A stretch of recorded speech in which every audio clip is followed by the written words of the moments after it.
একজন সুস্থ মানুষের ধৈর্য ধারণের যে ক্ষমতা, আমাদের ইমানের যে স্পিরিট, আমাদের আবেগ, সেটি হয়তো এই নারকীয়তা দেখে ইতিমধ্যেই শেষ হয়ে গিয়েছে। আমাদের ভাইদের প্রতি এই নজিরবিহীন নির্যাতন দেখে আমরা হয়তো নিজেরা নিজেদেরকে ধিক্কার দিচ্ছি। তাদের জন্য কিছু করতে না পারার অনুশোচনায় প্রতিনিয়ত অপরাধ বোধে ভুগছি। একদম লাস্ট রিসর্ট হিসেবে আমরা তাদেরকে চ্যারিটি দিচ্ছি। যদিও এর কোনো কিছুই তাদের কাছে পৌঁছানো সম্ভব না, তবুও আমরা বাধ্য হয়ে কিছু করতে না পেরে তাদেরকে চ্যারিটি দিচ্ছি, তাদের জন্য দোয়া করছি। এবং কেউ কেউ এখনো শেষ চেষ্টা হিসেবে, কিছু না করতে পেরে মন্দের ভালো হিসাবে, আমরা এখনো সেই পশ্চিমাদের কাছে মানববন্ধন, অবরোধ, র্যালি, এসব কিছুর মাধ্যমে তাদের দৃষ্টি আকর্ষণ করার চেষ্টা করছি এবং এই গণহত্যাকারীদেরকেই আহ্বান করছি আমাদের ভাইদেরকে উদ্ধার করার জন্য।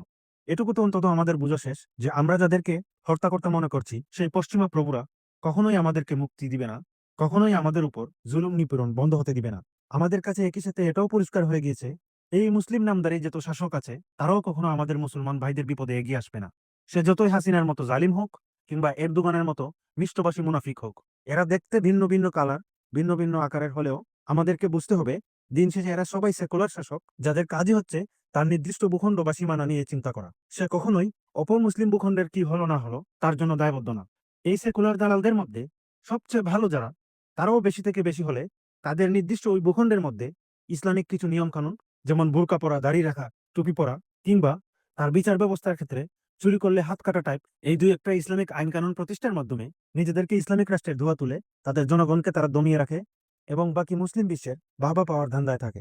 আমরা এখন স্পষ্টই দেখতে পাচ্ছি কে হক এবং কে বাতিলের শিবিরে অবস্থান করছে, আবার কেউ উভয় দিকেই পা দিয়ে আল্লাহ এবং শয়তানকে একই সাথে খুশি করার চেষ্টা করছে। প্রিয় ভাইয়েরা, আপনারা এই নাপাক আল সৌদ পরিবার কিংবা এরদোগান মুনাফিকের এই ভণ্ডামিগুলো দেখেছেন, যারা মুখে মিষ্টি মিষ্টি কথা বলে, মুখে সুরলা কণ্ঠে কোরআন তিলাওয়াত করে, কিন্তু একই সাথে তারা মুসলিম গণহত্যায় তাদের আকাশসীমা, তাদের জলসীমা ব্যবহার করতে দিয়ে, তাদেরকে রসদ সাপ্লাই দিয়ে, তাদেরকে সবজি সাপ্লাই দিয়ে, তাদেরকে তেল সাপ্লাই দিয়ে মুসলিম গণহত্যায় প্রত্যক্ষ এবং পরোক্ষভাবে মদদ দিচ্ছে পুরো মুসলিম বিশ্বের সামনে।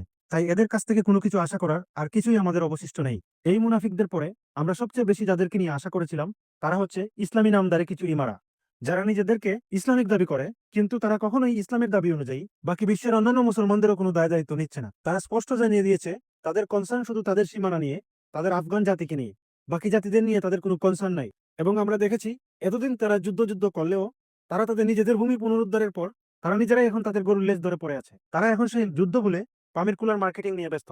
তারা এখন মুসলমানদের শত্রু, আমেরিকার সাথে চুক্তি করছে, ভারতের সাথে চুক্তি করছে। তাই আমরা এখন এটি স্পষ্ট দেখতে পাচ্ছি, নিরপরাধ সাধারণ মানুষের আর কোনো হোপ, আর কোনো আশা বেঁচে নাই।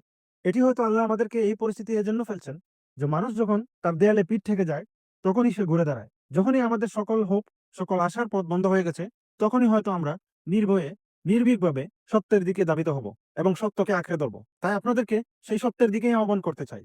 আপনারা আর কোনো কিছুর আশায় না থেকে, আর কোনো কিছুর অপেক্ষায় না থেকে, আপনারা এই দাবি তুলুন যে সমগ্র বিশ্বের মুসলিম সেনাবাহিনী পবিত্র ভূমির দিকে মার্চ করার জন্য, আমাদের ভাইদেরকে রক্ষা করার জন্য।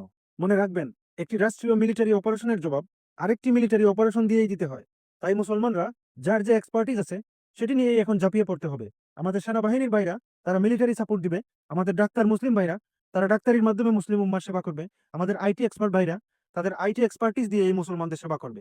এবং আমাদের দায়িত্ব হচ্ছে এই আওয়াজটি জোরালো করে তোলা এবং আমাদের এই সকল পেশার মানুষদেরকে চ্যানেলাইজ করে, ইউটিলাইজ করে মুসলিম উম্মার কাজে লাগানো। যে অথরিটি, সেই অথরিটি অর্থাৎ খিলাফা প্রতিষ্ঠা করা, মুসলমানদেরকে একমাত্র খিলাফতি পুনরায় ঐক্যবদ্ধ করতে পারে এবং বিশ্বের সমগ্র মুসলমানকে একই জাতিতে, একই বন্ধনে রূপান্তরিত করে আল্লাহর দিন এই পুরো পৃথিবীতে প্রতিষ্ঠিত করবে এবং মুসলমানদের সমস্যা মোকাবেলা করবে। তাই যদি কিছু করতে চান, তাহলে এই সত্য কথাটি বলুন।